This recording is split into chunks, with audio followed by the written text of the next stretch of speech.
Hello, everybody. Welcome back to Reign of Troy Radio, episode 417, coming to you on Thursday, December 22nd. It is Festivus Eve here on the podcast, and we're going to talk about early signing day and so much more, including the Trojans getting a big pickup in the transfer portal. As always, you can follow us on social media. We're at Reign of Troy on Twitter and Facebook. You can subscribe to the show on Apple Podcasts, YouTube, Spotify, wherever you get your podcasts. We are there. Our email address is reignoftroy@fanside.com. I'm your host, Mike Garcia, along with my co-host in the Reign of Troy studio in Los Angeles, Alicia Dertola. Hello, everybody. Hello. Welcome. It is our last episode, not only before, of course, Christmas coming up on Sunday, but our last episode before our Cotton Bowl preview. Next week's going to be all about the Cotton Bowl, both on Monday and Thursday. Monday, the official Reign of Troy Radio Cotton Bowl preview, if you want to call it that.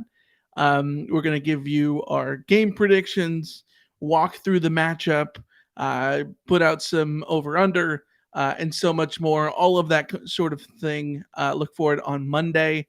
And then Thursday, we're just going to sort of hang out and talk a little bit more about the Cotton Bowl. We want the official preview to sort of go out a little bit earlier so you can simmer there between the holidays as you have time to spend with your family between the holidays. Not everybody is listening to podcasts super quickly, so we'll have like a week to listen to the preview, which will be fun.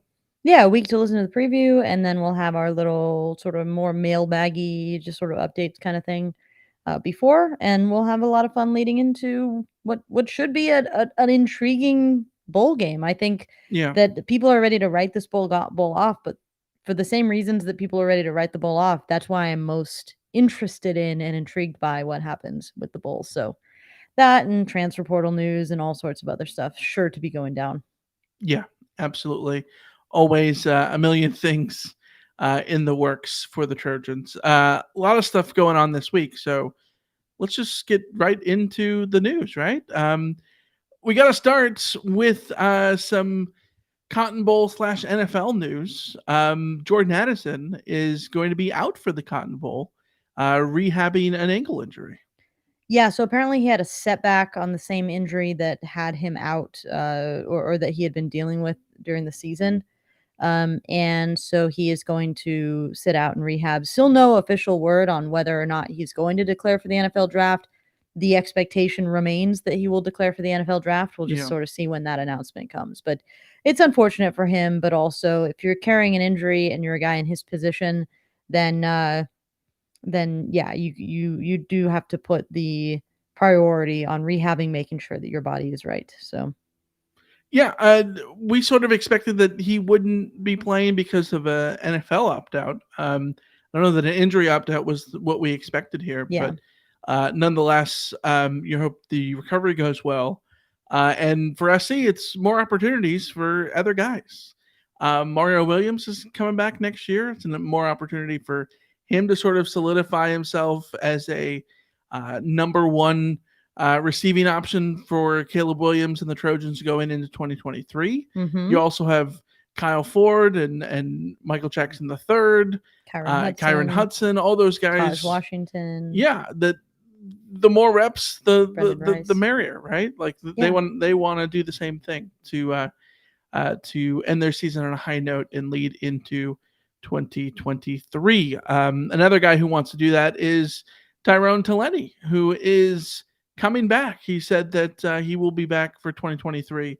USC's defensive lineman who played his first year with the Trojans this past year, a new to football guy, and I thought he had a good first season.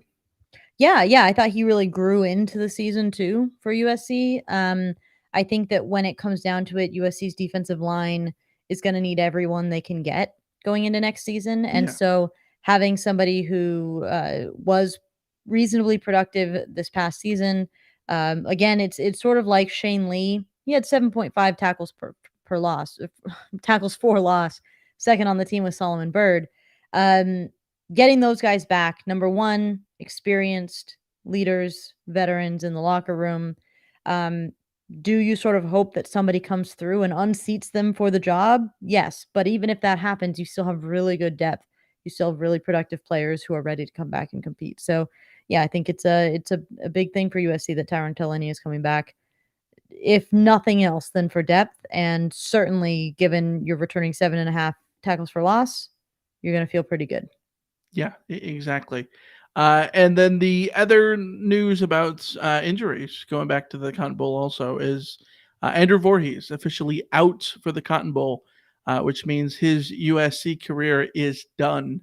Um, Although, who knows? Maybe the way uh, college football is now, maybe there is a year of eligibility we just don't even know about. That You never know. he was recruited by Paul Hackett, but he's been around long enough. He might still have more eligibility. We'll Hey, see. But hey, there's the guy at Oregon that is technically getting his ninth year of eligibility, so yeah, he could have a doctorate at this point, and more power to him for it, by the way. But no, it sounds like Andrew Voorhees. We sort of already suspected, but and Brett Nealon also was confirmed that he's not going to play, which we yeah, knew. Same, so it was some similar but lesser situation with Andrew Voorhees because the nature of his injury has not been quite as clear. So I think it's just a situation where he's going to get his body right. He's going to focus on the NFL, and I've got no complaints.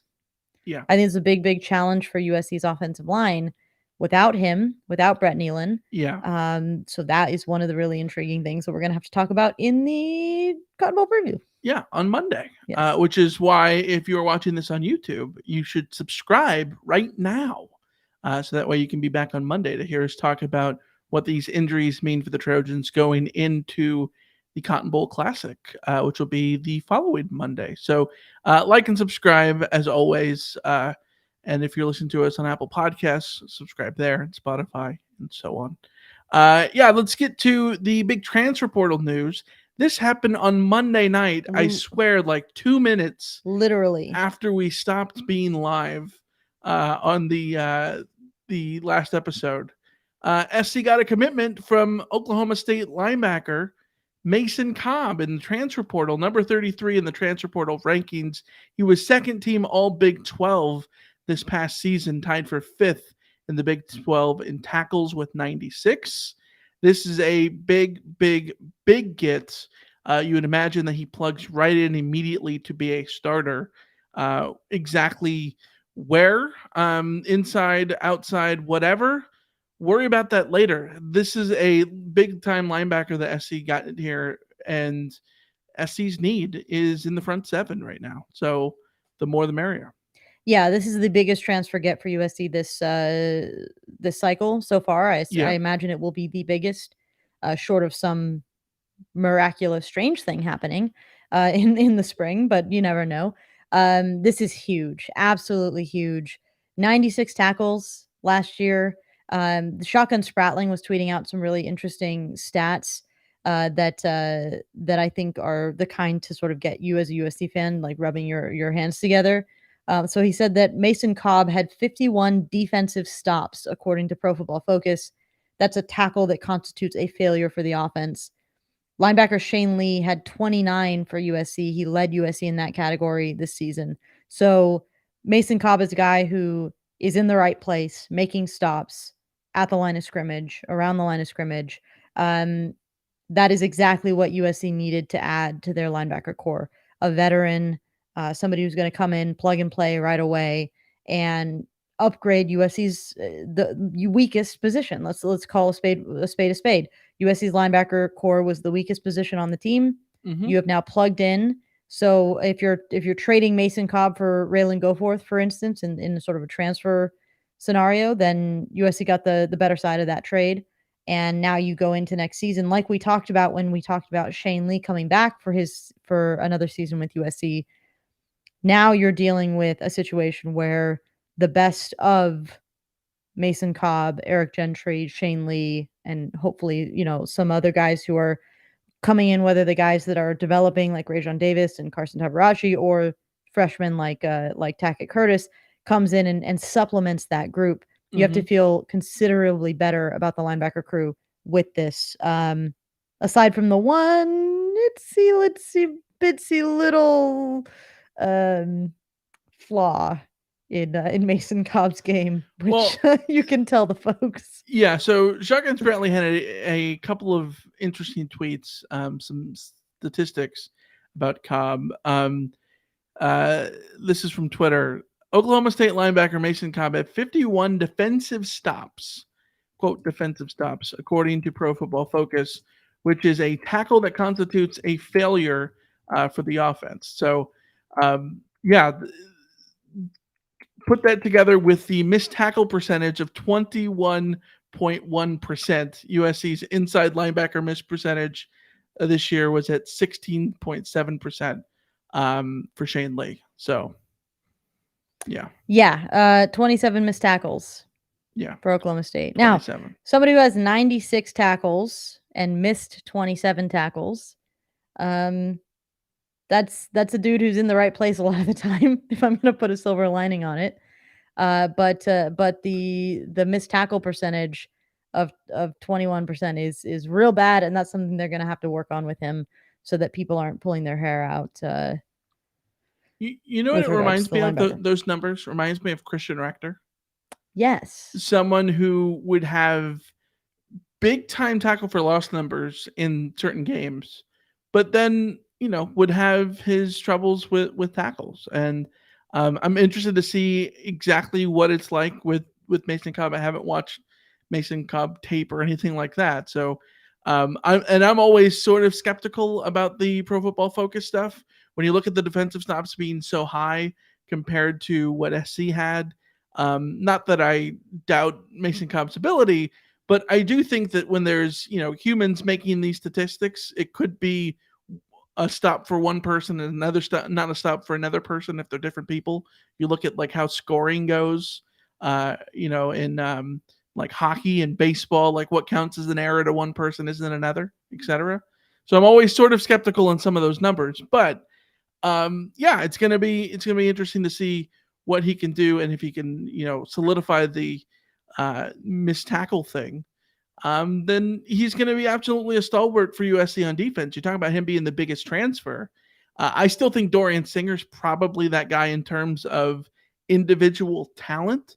Mhm. Considering that Dorian Singer to me is a guy who's on pace to be an All-American, first round pick. I don't know about Mason Cobb in terms of those categories, but when you talk about the sheer importance, it's absolutely Mason Cobb. SC did Yeah. not need Dorian Singer. Dorian Singer is a luxury item that you absolutely want to pair with your Heisman Trophy quarterback. But when you look at USC, why did they not win the Pac-12 this year? Well, in part because Caleb Williams got hurt and Yeah. Andrew Voorhees got hurt and they couldn't run the ball against Utah. All those things, yes, but it was the defense. The defense let them down twice against the Utes, and multiple times beyond that, even in wins. And SC needs to improve there, particularly at linebacker. So Mason Cobb is a huge, huge get, and sort of satisfies the itch from last year, right? Like, how many times did we see people in our comments and in our emails talk about how SC had not gotten the impact guys on defense in the transfer portal like they did on offense last year when they went out and got Travis Dye, Caleb Williams, and Jordan Addison, the big three in the transfer portal on offense. And on defense, you were looking at guys like Solomon Byrd, right? Like from Wyoming, who was good but didn't have the fanfare, right? Yeah. Mason Cobb is a guy who sort of has that fanfare, and absolutely slots in immediately. We'll see how that comes to be with the Trojans going forward. So huge get for SC there. Other news on the transfer portal. Be interesting to see what happens with Western Michigan defensive lineman Brandon Fiske. He's down to SC, Florida State, and Notre Dame. So keep an eye on him. That's another guy that you look at as everybody you add on the defensive line, particularly productive guys that have already proven themselves at the college level, Mm-hmm. could be the difference, especially when you're probably losing Tuli Tuipulotu. You need to add as many defensive linemen as possible and hope that you strike gold at least once. Yeah. So that's sort of the way I see it. We'll I think that recruiting battle is still developing, so we'll see where it goes. But Any defensive lineman or offensive lineman who wants to come to USC, just load them up as far as I'm concerned. Yeah, absolutely. One guy who's currently leaving, set to depart, is USC defensive lineman Colin Mobley. He's entered the transfer portal, a 2021 class guy that SC brought in as a 3-star defensive lineman out of Maryland a couple years back. Saw action in 2 games as a true freshman, literally like week 1 against San Jose State. He saw action, and then Arizona in the middle of the year, and didn't play after that. Didn't see the field this past season, and he is now into the portal. So another depth guy that SC no longer has. Yeah, I mean, like I said, I want all the defensive linemen and offensive linemen USC can add. Losing one doesn't feel great for depth. If you're going to lose somebody, though, it's one of the guys that I think USC brought in with hopes of striking a diamond in the rough, and over the 2 years, it didn't look like he developed, came along, and he's going to go seek his stardom somewhere else. So wish him well, but you know, you continue to add guys in the transfer portal. You continue to add guys the way that USC did in the recruiting class that we're going to talk about in a second. Mm-hmm. You make up for losing someone like Colin Mobley in theory. The transfer portal, a lot like the digestive system. Stuff goes in, things have to go out. Like that's balance. Terrible analogy. What the hand movement you're doing is like wax on, wax off. I don't know. Sure. Yeah. Anyways, other quick award news again. Tuli Tuipulotu and Andrew Voorhees are the Morris Trophy winners. And if you don't know the Morris Trophy, it is the guy in the West who is the best lineman on each side of the ball. So SC owns it this year, both sides of the ball. The best players in the West, aka the Pac-12. Mm-hmm. Yeah, and this one is voted on by the players themselves, by the Pac-12 offensive and defensive linemen. Yep. And so we consider it to be a very great honor because dudes know who they played, they know how good they are. So yeah, good on both of those guys, and it's a really strong way to end their careers. You know, going on the All-American wall, adding Morris Trophy honors, all of that kind of stuff. It's cool to see those two guys, who were both 3-star recruits, by the way, come through. And they are an example that you look to when you look at the guys that we're about to talk about, where USC loaded up on a lot of 3-star offensive linemen and defensive linemen.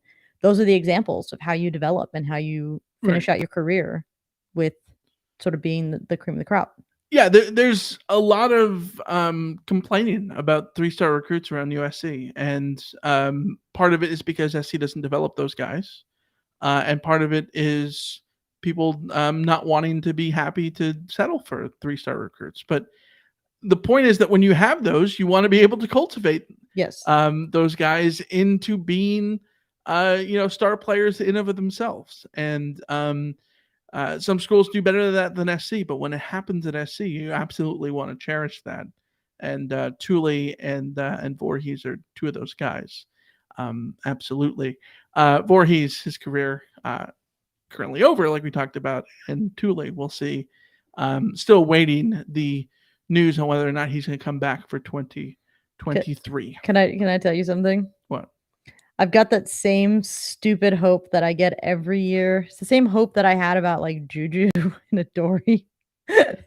About Tuli. Like, what if he did come back? It's stupid. I don't know why I do this to myself. I could see it with Tuli considerably more than Juju and Adoree. Yeah, I just like, I know better. Like, I think we all should know better at this point, and yet here I am. Like, I think it's way more likely to see Tuli back than Jordan Addison. Yes, yeah, that's fair. Like, yeah, absolutely. So I don't know. We'll see.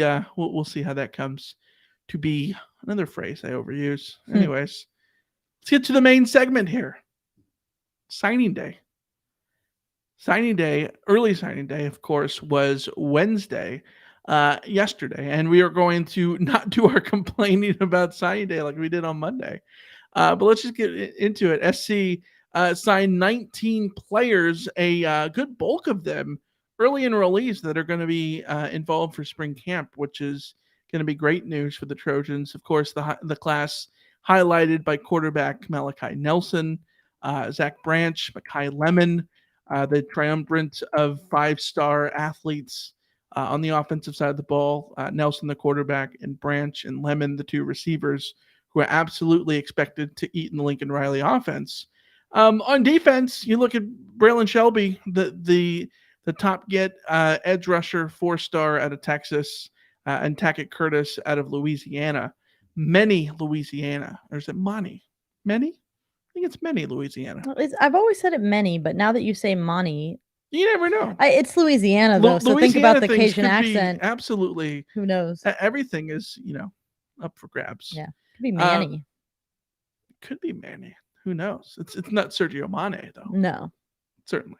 Sergio, what Sadio Mane. Sadio, what am I doing? Yeah. Anyways, a bunch of guys SC was able to sign, 19 all told. Lincoln Riley had a lot to say about those guys, about Malachi Nelson, saying his ability to throw the ball and process at a young age. He's certainly well ahead of his years, and is very, very impressive. About Branch, he said his explosiveness is very, very rare. Very, very, by the way, a big Lincoln Rileyism. Yes. Loves very, very. You can go a lot of years and not come across a guy that has that kind of elite explosiveness combined with just really, really good football skills. A lot of times you have to pick one or the other, says Riley. About Tackett Curtis, the guy most people are looking forward to on defense. Quote, there wasn't a linebacker in the country who wanted more than Tackett Curtis. I think he's the best inside linebacker in the country. There's not one I would take over him. Those are the big highlights. This is a class that is loaded with a lot of depth linemen, a lot of 3-star guys like Amon Talalele, of course, Micah Benuelos, Alani Noah, Tobias Raymond on the offensive line. Defensive lineman, you've got Dejon Lafitte, Elijah Hughes. And all told, right now, the class ranks 15th in the 24/7 Sports Composite, 10th in the 24/7 Sports themselves standings. The Trojans are 11th when you include recruiting rankings and transfer portal rankings sort of combined as a set of incoming players. Yeah, this is an interesting class. Signing day was really interesting in terms of perception, right? Yeah. Because you look around college football and you see winners and losers, and in the loser category, and pretty much everyone's I saw was USC was the big loser. Yeah. And not to cut you off here, but I didn't mention that the big loss is 5-star defensive lineman Mateo Uiagalelei. Yes. As I can say the last name. Yeah, exactly. From St. John Bosco. Of course, he picked Oregon over SC and Ohio State. And yeah, that's going to be the headline loss for SC. But outside of that, everyone signed that SC had committed with the exception of Jacoby Lane, who just hasn't turned in his LOI yet and still being pursued by SU in Texas. Yeah, so the loss of Uiagalelei, the 5-star defensive end, certainly would have been a huge pickup for USC. Certainly, I mean, we've just spent the whole time talking about how like defensive line, offensive line, big guys, bring them in. Yes. Would have loved to get Mateo Uiagalelei, and letting a dude from St. John Bosco leave Los Angeles. That's not a good thing for USC. Certainly a loss for USC. I will not abide people saying like that he was overrated or anything like that. Like, don't be bitter. I won't abide people saying that like, oh, Oregon's NIL arm is not fair or something like that, because NIL, I mean, I want to talk more about that later when it comes to what Lincoln Riley had to say about it, but like NIL happens. Sometimes NIL can be a factor, but there are 5 other factors that come into, and someone feels more at home at Oregon. Like, that's perfectly fine. Like, that's fine. That's for him. But I would also push back at this idea that USC was a loser on early signing day.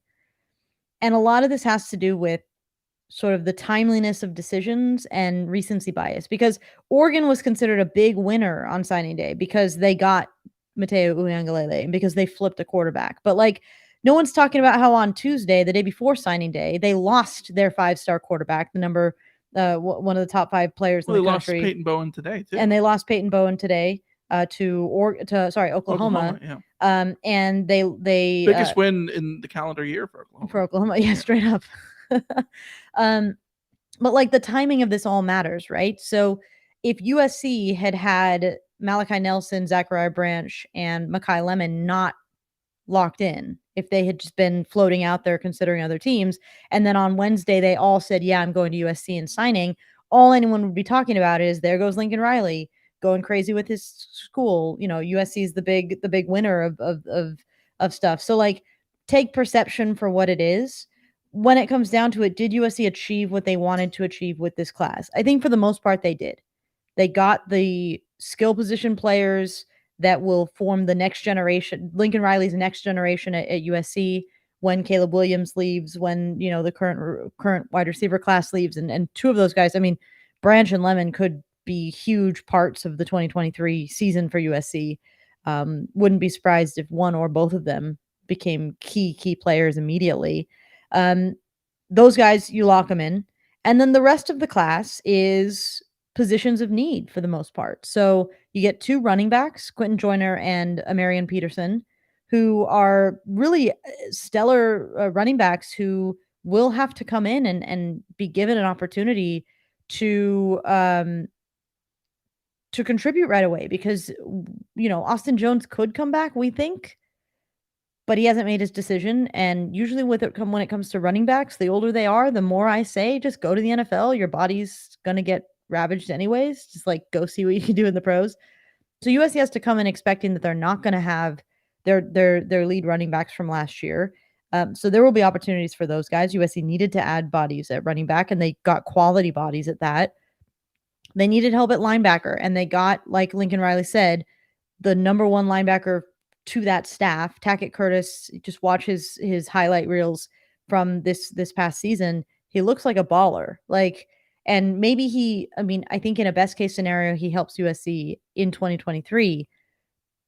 But now that you have Mason Cobb, you got Shane Lee coming back, you got Eric Gentry developing, like you don't need him to come in and be stellar, but like that's a potential future All-American for USC, a linebacker. Yeah. And then you look at the rest and you're looking at offensive linemen and defensive linemen. So you get the 4-star offensive tackle, Elijah Page. You get I'm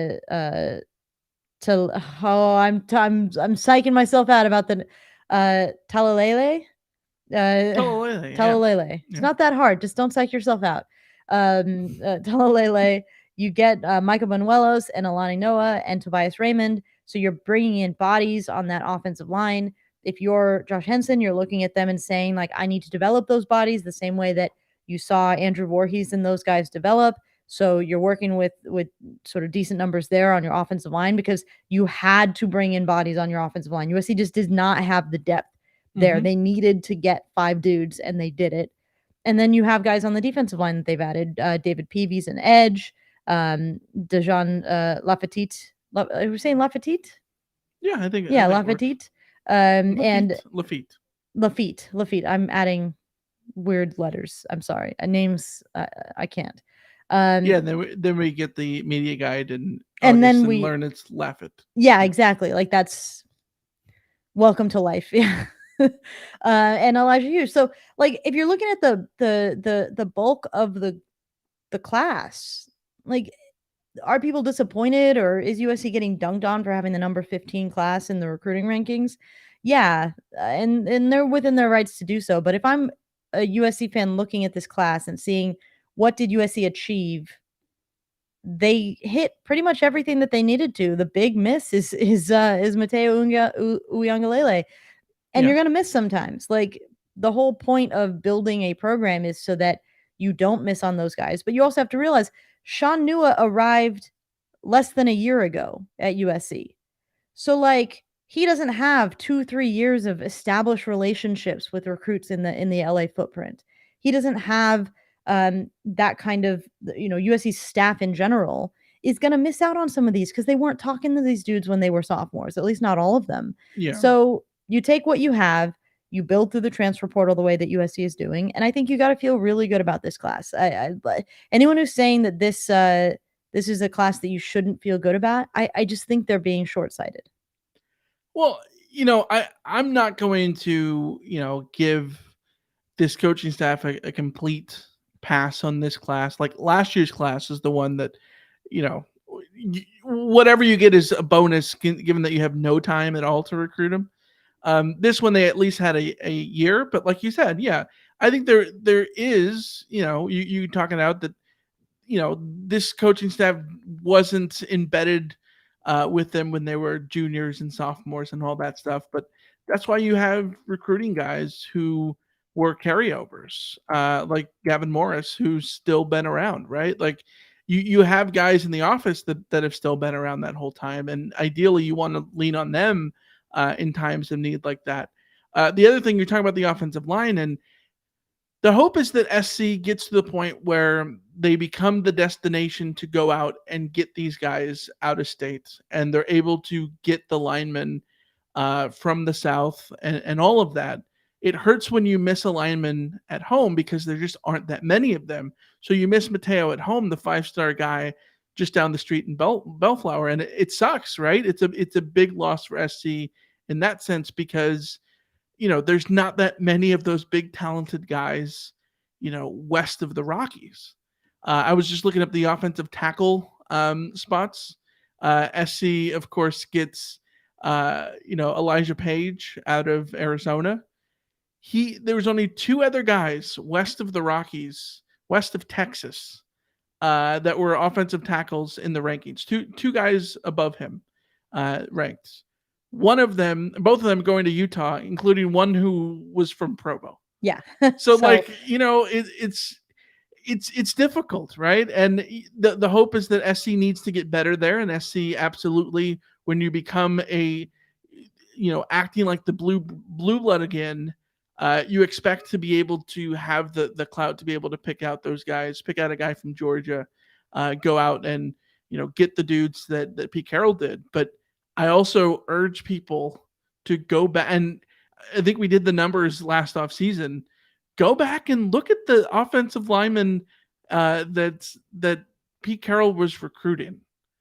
Everyone sort of has this idea that he was getting all these 5-star linemen from all over the country.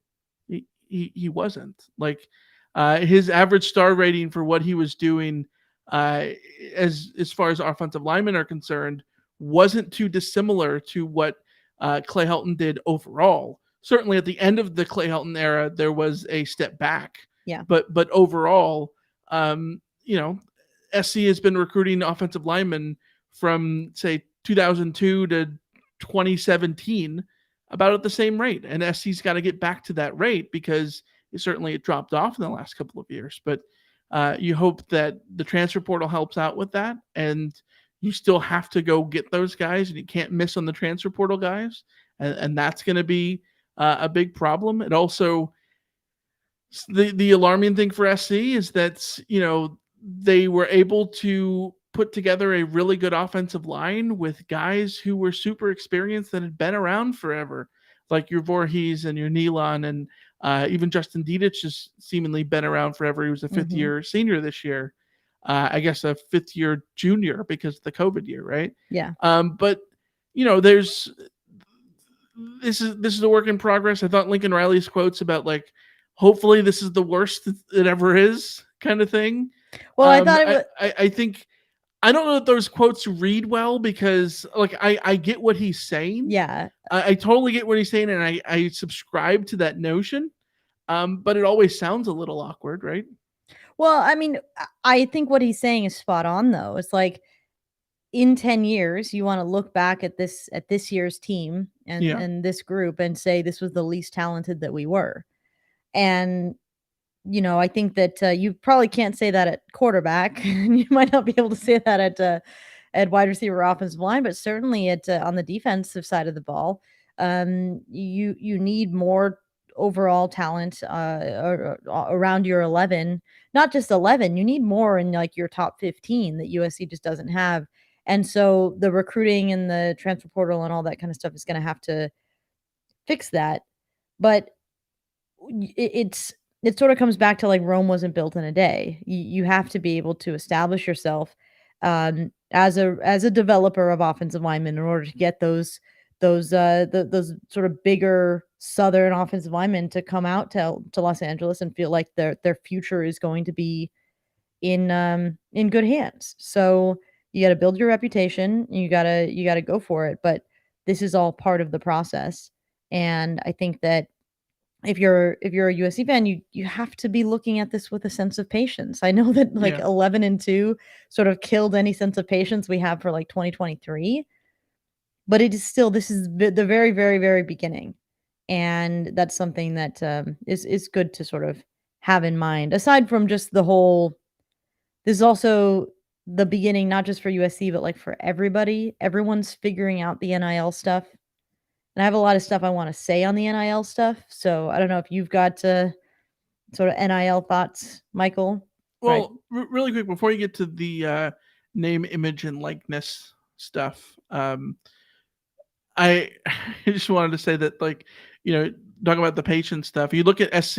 I think the other thing on the offensive line portion, even though I know that I feel like most of SC's frustration is SC fans' frustration is on the defensive line, considering that that was the line that underperformed this year versus the offensive line performed admirably, especially in run blocking and whatnot. But you look at SC's offensive line that they put out this year, like, and you go look at the rankings of those guys, and again, it's like it's not like they were five-star dudes Yeah. on that offensive line. And I think it's helpful that you obviously want those five-star guys, but I think it's helpful that this is a scheme that SC runs under Lincoln Riley that is going to put those linemen in a position to succeed. And the blocking schemes are going to put them in a position to succeed and use their leverage correctly. And I think that that's helpful. Of course, the key is that when you're a blue blood like USC, you want to pair the elite level schematics of someone like Lincoln Riley with the elite level talent that a USC can go out and get. And SC's got to work through there, and they will. But talk to us about NIL. Yeah, okay, so, NIL. There's a lot of talk about, like, USC losing,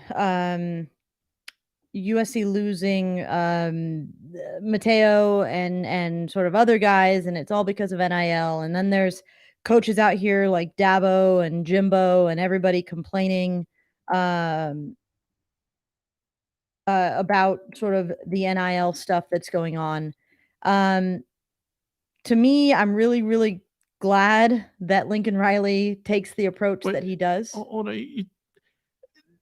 I don't think Dabo is negative about NIL because he's been building They've already been Clemson in NIL, of course, God's name, image, and likeness for a long Yes. time. Yeah, yeah, So, Dabo's gonna Dabo. Let him Dabo. Let everyone else sort of complain, about NIL and stuff. I by will the way, can take you imagine if Clay Helton said that quote? Oh my Oh gosh. my! Oh my god. There would have been We would have never heard the end of it. We would have never heard the end of it.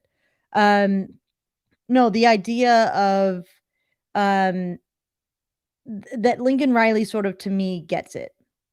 NIL is part of the new college football landscape, and there's no use in complaining about it because you're all just gonna have to function within it. So, to me, I like his measured approach, which is basically to say that, yeah, everyone's gonna use NIL, and they're gonna use it differently, and some schools are gonna prioritize one player, and they're gonna end up getting the edge for that player. But other schools are gonna prioritize something else, and families are gonna prioritize location versus NIL versus coaching staff versus whatever it is. Yeah, And the key for each team is to maximize their locker room, because it's not just about the numbers. It's about, do you have a team that comes together? Because that's the thing is, teams that win national championships, teams that win championships aren't super teams in general. Generally, it's teams that are together in the right place at the right time with the right personnel, with all of that kind of stuff. This applies to the NFL, it applies to college football, it applies to other non-football sports. Half of it is about sort of your timing, your chemistry, your all of that kind of stuff. So what I like about Lincoln, and I would encourage people to go watch his signing day press conference, particularly everything that came after the 18-minute mark, because everything before that is mostly just talking about the recruits, which is interesting. But for the NIL stuff, I think that Lincoln really hit the nail on the head. Where, and I've got a quote or two here. That's, I think what we're seeing a lot across the country is a lot of people maybe not quite paying attention to the locker room and getting fixated on one recruit here or one recruit there, and there's an obvious big risk with that, because at the end of the day, this game is still a team game and the best teams win this game.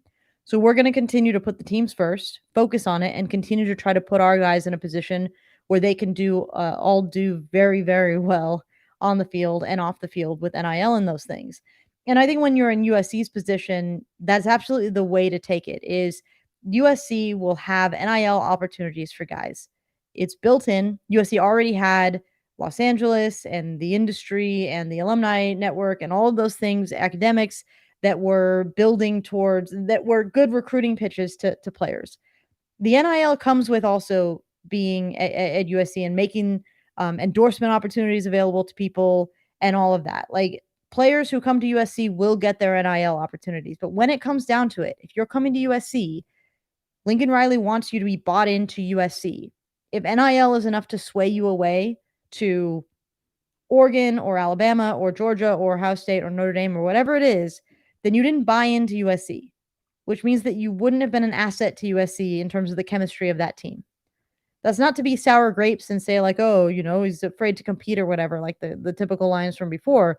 But when you're building a team, you want guys to buy in. Caleb Williams said as much a week ago when he was speaking to the media. He was talking about, like, for transfers that are coming in, like, if you're coming in here for NIL or for any of that deal, like don't bother coming. If you're coming in here, you need to be you need to be here to help USC win a championship. You need to be here for your team and your brothers on the team and your locker room and all of that kind of stuff. So USC is in a position where you put your offer on the table, your offer including academics, the ability to play for Lincoln Riley, the ability to live in Los Angeles, the ability to gain NIL deals through the Collective Plus, and all of that kind of stuff. But when it comes down to it, you have to want to be here. You have to want to buy in. And if and that's why, to me, I look at all of the wishy-washing and complaining about NIL and all that kind of stuff. And it's like, well, okay, fine. But, like, did you want to be a Trojan or did you not want to be a Trojan? And it's on USC staff to make it seem and make it be obvious that being a Trojan is something that these guys should want to do. So it doesn't just magic. It doesn't just happen. That's not the way it works. But, like, all this angst about NIL, I just have to laugh about it. Like, I have to laugh about, number one, like, the Utah fans in my mentions talking about, like, USC with a dollar sign saying, oh, you just buy all your players or whatever. Well, then I look at, like, every random message board saying how USC's NIL structure is broken and they're losing guys to NIL and all this kind of stuff. Like, no, it's so much more complex than that, so much more complicated than that. And when it comes down to it, the NIL opportunities are going to be there for USC. Lincoln Riley and his staff have to do their best to maximize those, but they also have to do their best to convince dudes that, like, you want to come to USC to win a championship, because that's why everyone is there to be like, that's the whole point of the endeavor. So I don't know. That's sort of where I'm at with it, and I appreciate what Lincoln Riley has said on the matter, because I would be mortified if he was taking the some of the tact of some of the other coaches out there who just, like, spend every hour of every day complaining about NIL, complaining about transfer portal, complaining about all the things. Lincoln Riley straight up admitted, like, yeah, we lost dudes to NIL. Like, there's no question about that. But, like, everyone is losing at dudes to NIL. So it's not like it's an even playing field when it comes down to it. I mean, not So really, but I look at this one of two ways. Yeah, I agree with all these things that's important and all that. At the same time, it's really easy to say how good things are, like chemistry and fits and character and all of those things are, when you lose a guy. I think, I, I don't think this was the sky is falling early signing day that people have said or whatnot. So, like, I agree, but at the same time, like, some of these statements are just a little easy to say now. If SC gets Mateo, people are Yeah, people love raving it. about all the opposite things, right? Yeah, Like so much of the stuff is confirmation bias of what happened, right? and everyone else is complaining that USC is using NIL to Right. build their team, blah blah. And so part of that I take with a little bit of grain of salt. Malcolm in the chat says that the one thing that's proven is that national championship teams are the ones who have the high blue chip ratios, and yeah, that's exactly right. And I think chemistry and all that stuff matters, but at the end of the day, it's also easy to talk about that stuff. When you win 11-2, and you feel good about things, but also when you lose a guy. But so um, it's more about what you do than what you say. And I think that Lincoln Riley is certainly saying the right things, but you want to be able to see SC turn around and be able to keep the 5-star guy that is a 22-minute drive away with no traffic, right? At the same time, it's about building the entire program. It's not just about one guy that you miss, even though the one guy that you miss is at a position of need, and has known about SC and known the fight song and all that stuff for a long time. So yeah. Yeah, but I mean, also with regard to Mateo, like there's also talk that he grew up being an Oregon fan, which stands to reason because he grew up when Oregon was good and USC was not good. So like, let's also be realistic about how a decade of not being a national champion, national title contender, a decade of not winning the Pac-12 comes back to bite you too. So Right. Well, the Reggie Bush as a recruiting tool thing is starting to wane, right? Like Reggie Bush enrolled at SC 20 years ago. Yeah. God, that's insane. Yeah.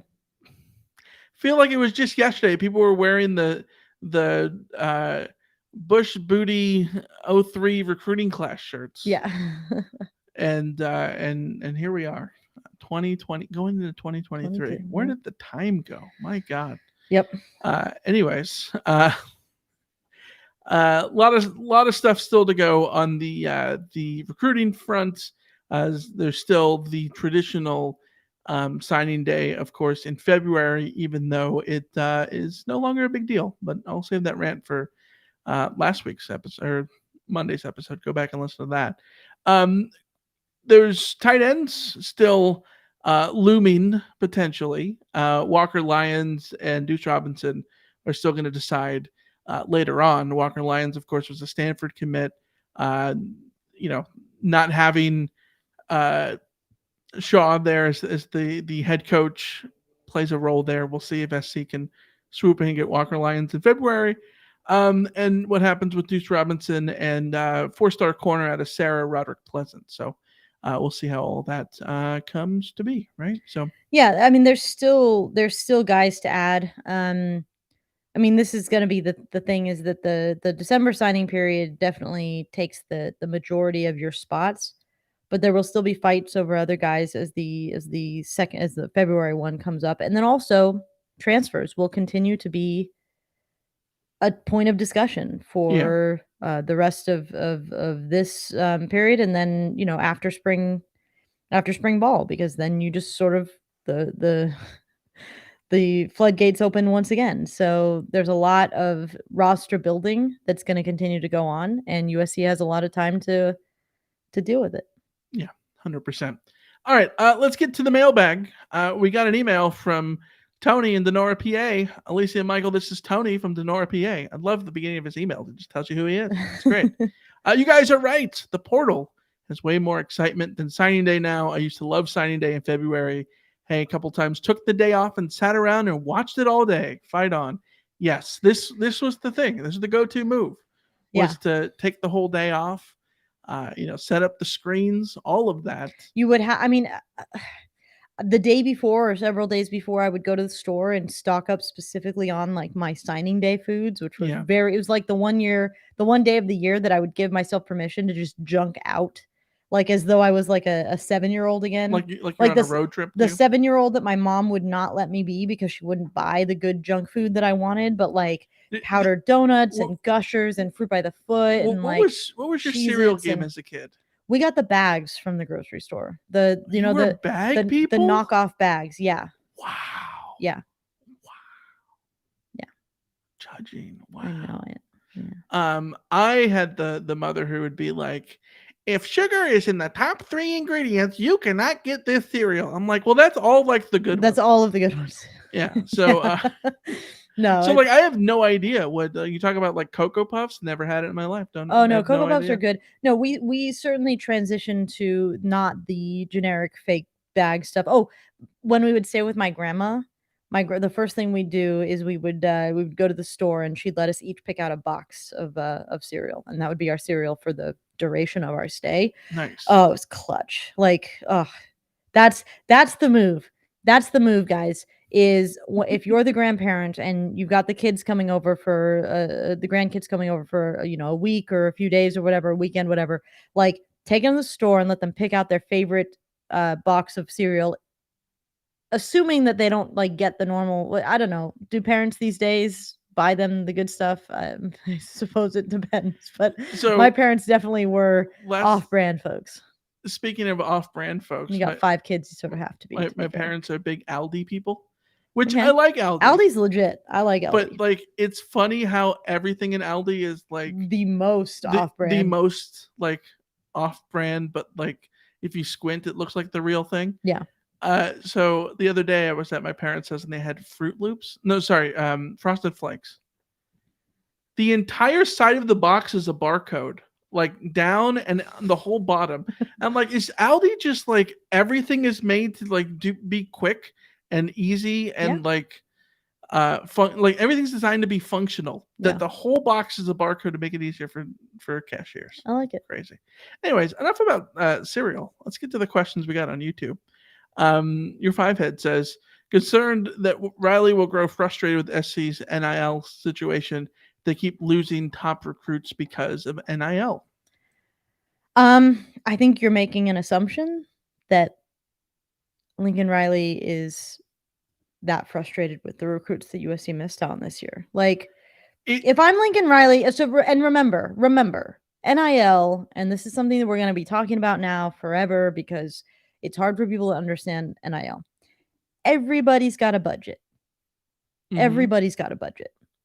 And that budget isn't just spent on 18-year-old Right. guys coming out of high school. You that also budget can't necessarily control the budget too, Yes. because the whole NIL thing is it's not actually you paying it, right? That budget is kids coming out of high school. Also, the dudes on your team currently that you would like to keep and not get poached away, and the transfer guys.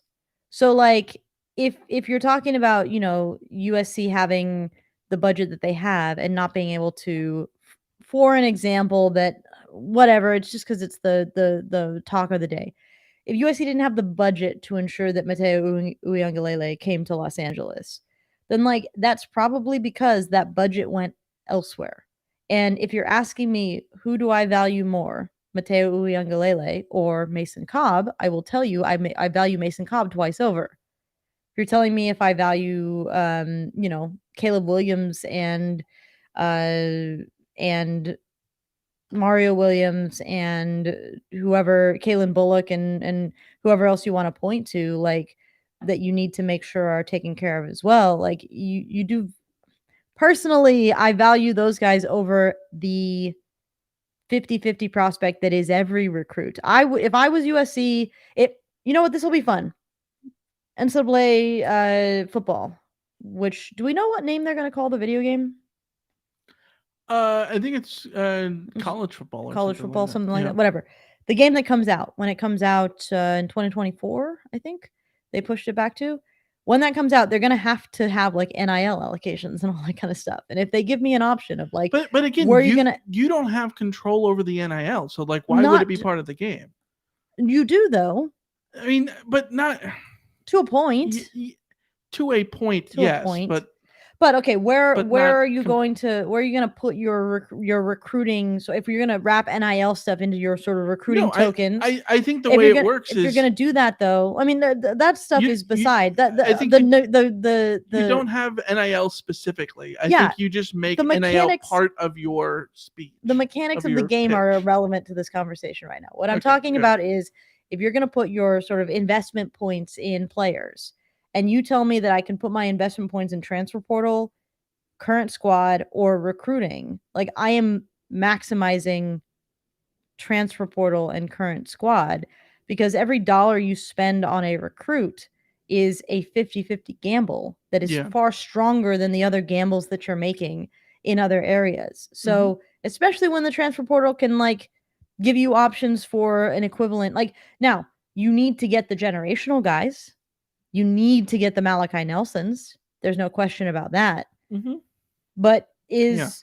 not every recruit that comes through is a generational guy. So that's the way that you're sort of factoring in and creating these things. I don't think Lincoln Riley has very good reason to grow frustrated with it at this point. I think USC, the biggest thing for USC is keeping up with the times. You cannot fall behind. USC allowed itself to fall behind in the past. You Yeah. cannot fall behind now.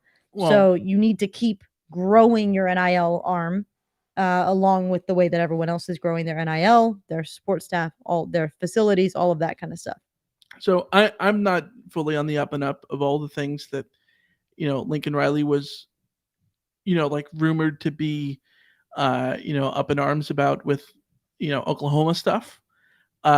Maybe our friends in the our Sooner friends in the chat can offer up those things, but like I want to say that take this for what it is, that there were like rumors that he was upset about like the control and like Oklahoma's being handcuffed on things and whatnot. I think it'd be more likely that not the NIL stuff. I think it'd be more likely if that he would be frustrated at SC if they didn't emphasize facilities, Yeah. which they've already said that they are doing. That they didn't emphasize like the Support staff, yeah, like those kind of things. And we know that staff SC salary. is absolutely invested in those kind of things. I think that's where the frustration would be more than anything. Because if you're Lincoln Riley, you're also looking at people who can, you know, be able to fit your team, and you have the ability to still coach them up and do your part as well. It's like it's and you want to be able to like you're worried about the things that you have no control at, right? Like those are the things that you'd be frustrated at, like the things that you need your bosses to sign Yeah. sign checks for, like a Yeah. new locker room or whatever. So um Nerf, who has an LSU avatar, welcome. Says outside the main elite recruits you guys got, did you guys get what you needed? I know Riley will work the transfer portal and February signing day is far off, but for now, how do you feel in terms of need? I'm going to quote USC Football for Life in the chat. For Okay. years, SC fans have been crying for beef on the O line. This year, we added several. Page is 305 pounds. Benuelos is 300 pounds. Yeah. I think that sort of pretty much answers it. I needed to see USC bulk up the depth on the offensive line. Yeah. Those are guys that you don't necessarily want to have to don't want to have to depend on at this moment. Yeah. But we've also seen USC turn to young offensive linemen in a pinch. So if you have 5 coming in, if you can turn to one of those, you're going to feel better than if you hadn't gotten those dudes on the offensive line. So in terms of recruiting, yes, it starts and ends with the big 5-star guys. I'll throw Braylon Shelby and Tackett Curtis in there as like you had to get them. Mm-hmm. You added running back depth, which is good, and then you beefed up on the offensive and defensive line. So is it a perfect class? No, by no stretch. USC could have gotten 5-star offensive linemen and defensive linemen, Yeah. and you would have felt a lot better. But in terms of the additions that were made, they serve the roster in exactly the way that USC needed to serve the roster. Yeah, SC's got to replace a lot of guys on the offensive line. That's the key. Voorhees gone, Nealon we assume gone. Mm-hmm. Dietrich has a choice to make. So Yeah. lot of decisions to make on the offensive line, and a lot of guys to replace. SC's got to do that. They did sign 5 guys. That's what you need to happen to do that, and then develop them. We'll see how that all comes to be here. So, anyways, that's going to wrap up this episode. We'll be back on Monday to preview the Cotton Bowl Classic, USC and Tulane locking horns. The following Monday, January 2nd. But we, for Alicia, I want to make sure that we take a second to wish everybody a happy holidays. Happy Hanukkah if you're celebrating. Currently, we're I believe in the middle of Hanukkah. Happy Christmas, Merry Christmas coming up, and anything else that you might be celebrating. Kwanzaa? We hope it's merry and happy. And winter solstice. Yeah, the winter solstice was yesterday. Did it already pass? Oh, yeah, okay. Yesterday. Yeah. Well, happy winter solstice Boxing Day. Yeah, then? but of course the key the biggest holiday is tomorrow, Festivus, and to all that partake, may your Festivus be joyous and full of miracles. Yes. Yeah.